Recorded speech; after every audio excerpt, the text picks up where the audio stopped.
اعوذ باللہ من الشیطان الرجیم بسم اللہ الرحمن الرحیم شاکرا لانعمی اجتباہ وہداہ الی صراط مستقیم۔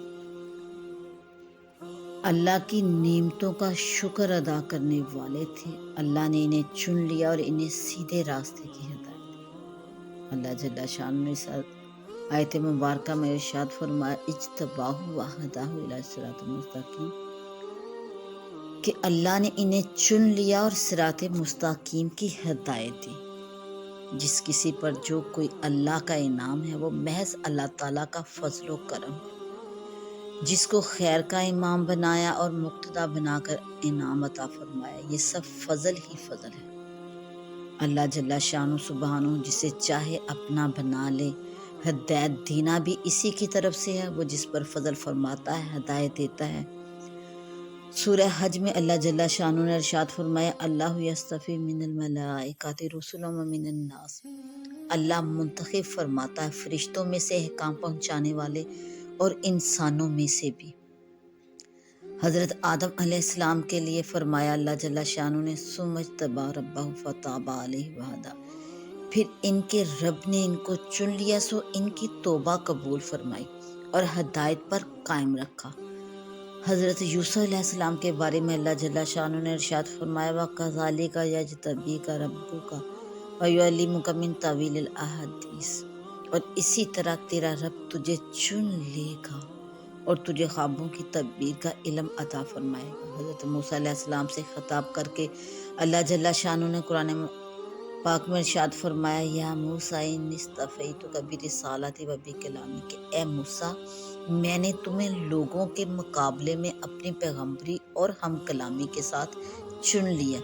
امت محمدیہ کو خطاب کرتے ہوئے اللہ جل شانہ نے ارشاد فرمایا وَجَاهِدُوا فِي اللَّهِ حَقَّ جِهَادِهِ وَهُوَ اجْتَبَاكُمْ وَمَا جَعَلَ عَلَيْكُمْ فِي الدِّينِ مِنْ حَرَجٍ، اور اللہ کے راستے میں جہاد کرو جیسا کہ جہاد کا حق ہے۔ اس نے تمہیں چن لیا اور تم پر دین میں کوئی تنگی نہ رکھی۔ اللہ تعالیٰ سبحانہ پر کسی کا کچھ واجب نہیں، جس کو جو کچھ عطا فرمایا یہ سب اس کا کرم ہے۔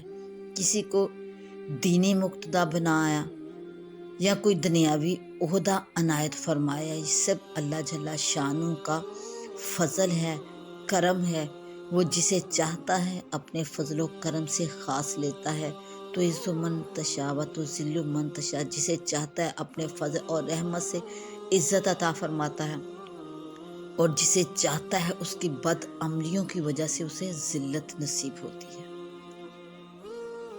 وَآتَيْنَاهُ فِي الدُّنْيَا حَسَنَةً وَإِنَّهُ فِي الْآخِرَةِ لَمِنَ الصَّالِحِينَ۔ اور اللہ جل شانہ نے اس آیت مبارکہ میں ارشاد فرمایا ہم نے انہیں دنیا میں خوبیاں دی اور بلا شبہ وہ آخرت میں صالحین میں سے ہوں گے۔ اللہ جل شانہ نے قرآن پاک کے اندر اس آیت مبارکہ میں وَآتَيْنَا فِي الدُّنْيَا حَسَنَةً، اور ہم نے ان کو دنیا میں حسنہ سے نوازا۔ حسنہ اچھی حالت، اچھی خصلت کو کہا جاتا ہے۔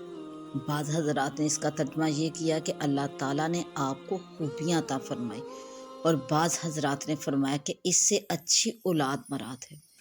بعض حضرات نے فرمایا کہ نبوت سے سرفراز فرمانا مراد ہے۔ بعض نے کہا کہ اس سے ان کی دعا کی مقبولیت مراد ہے۔ انہوں نے یوں دعا کی تھی وَاجْعَل لِي لِسَانَ صِدْقٍ فِي الْآخِرِينَ، اور میرے لیے آئندہ آنے والوں میں اچھا ذکر جاری رکھی۔ دنیا میں جتنے بھی ادیان ہیں سب کے ماننے والے حضرت ابراہیم علیہ السلام کو مانتے ہیں اور اچھا کہتے ہیں۔ ہر نماز میں رسول اللہ صلی اللہ علیہ وآلہ وسلم پر درود پڑھتے ہوئے جو درود ابراہیمی پڑھا جاتا ہے، اس میں حضرت ابراہیم علیہ السلام کا ذکر جمیل اور ثنا حسن بھی ہے، اور اسلام کے باقی رہنے تک باقی ہے۔ وَإِنَّهُ فِي الْآخِرَةِ لَمِنَ الصَّالِحِينَ، اور بلا شبہ آخرت میں وہ صالحین میں سے ہوں گے۔ سورہ بقرہ کے رکوع نمبر 16 میں بھی یہ الفاظ گزرے ہیں۔ اللہ جل شانہ نے ابراہیم علیہ السلام کے بارے میں گواہی دی کہ وہ قیامت کے دن بھی صالحین میں سے ہوں گے، ثابت قدم، صاحب استقامت اور خیر اور صلاح سے متصف ہونے والوں میں شمار ہوں گے۔ وہاں بھی ان کی رفعت عیاں ہوگی۔ رسول اللہ صلی اللہ علیہ وآلہ وسلم نے ارشاد فرمایا کہ قیامت کے دن لوگ قبروں سے ننگے اٹھائے جائیں گے تو سب سے پہلے حضرت ابراہیم علیہ السلام کو کپڑے پہنائے جائیں گے، اور رسول اللہ صلی اللہ علیہ وآلہ وسلم نے ارشاد فرمایا کہ سب سے پہلے ابراہیم کو کپڑے پہنائے جائیں گے۔ اللہ تعالیٰ کا فرمان ہوگا کہ میرے خلیل کو کپڑے پہناؤ، اس لیے جنت کے 2 سفید کپڑے لائے جائیں گے، وہ انہیں پہنائے جائیں گے، پھر اس کے بعد مجھے کپڑے پہنائے جائیں گے۔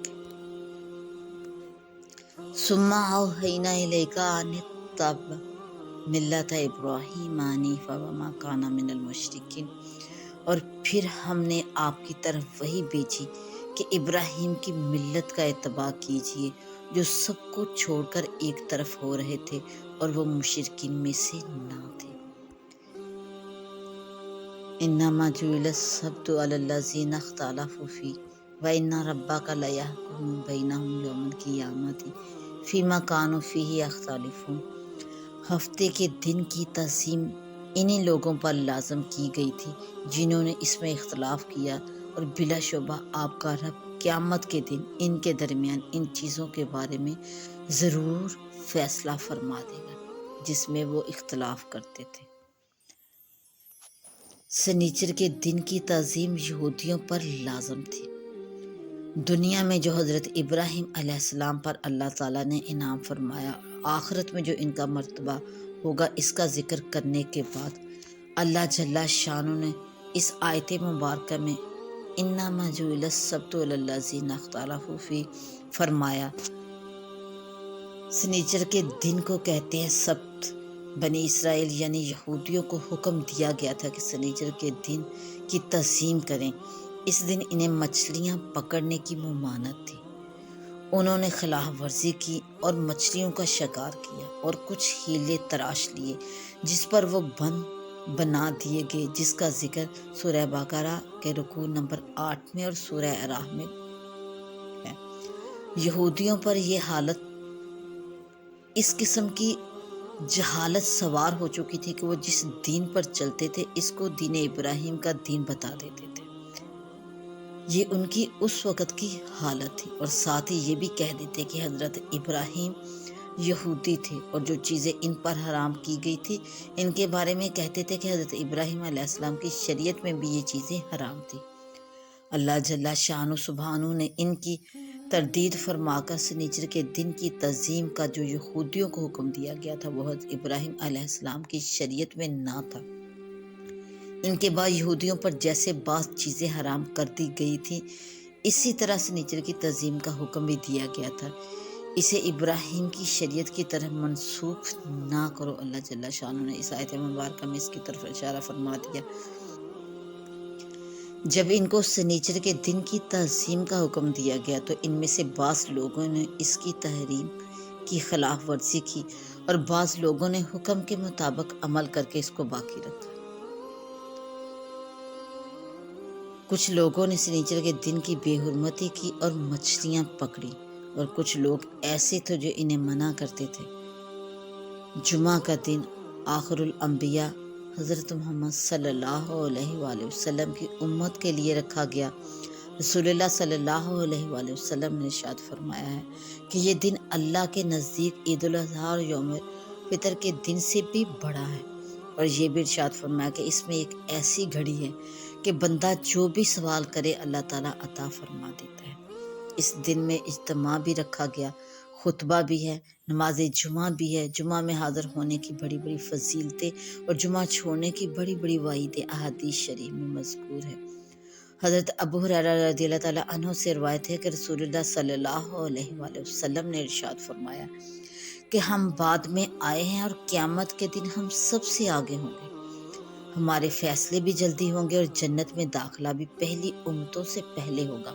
ہاں اتنی بات ہے کہ ان لوگوں کو ہم سے پہلے کتاب دی گئی تھی، پھر یہ دن ہے جو ان پر فرض کیا گیا تھا، انہوں نے اس میں اختلاف کیا، پھر اللہ جل شانہ نے ہمیں راہ بتا دی، یعنی ہمارے لیے یوم جمعہ مقرر فرما دیا، سو لوگ اس میں ہمارے تابع ہیں۔ یہود نے کل کا دن لے لیا اور نصارہ نے پرسوں کا دن لے لیا۔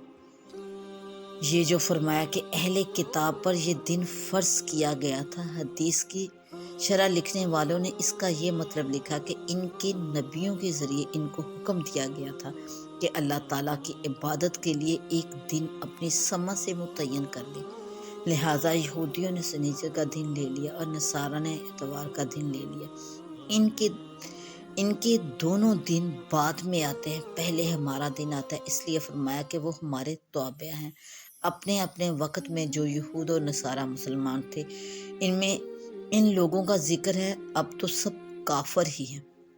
پھر فرمایا وَإِنَّ رَبَّكَ لَيَحْكُمُ بَيْنَهُمْ کہ بلا شبہ آپ کا رب قیامت کے دن اس کے بارے میں فیصلہ فرما دے گا جس میں وہ اختلاف کرتے رہے۔